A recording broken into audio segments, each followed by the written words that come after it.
Nah,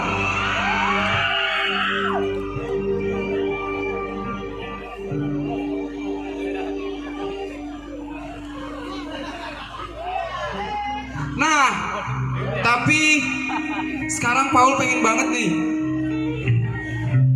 karena ada seseorang orang tua Paul di sini.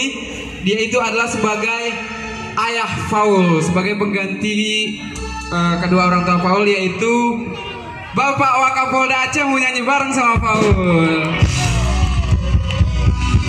Assalamualaikum warahmatullahi wabarakatuh. Waalaikumsalam warahmatullahi wabarakatuh. Selamat malam Banda Aceh, selamat malam Aceh. Terima kasih Paul sudah memanggil saya untuk tampil di sini. Alhamdulillah. Sebelumnya saya memberikan informasi bahwa Paul merupakan hasil audisi pada bulan Desember ya, Desember 2018, dan sekarang menjadi bintang Lidah 2.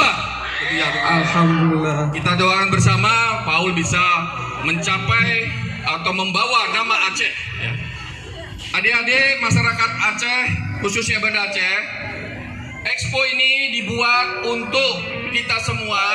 Oleh sebab itu marilah kita sama-sama mendukung, menjaga keamanan, ketertiban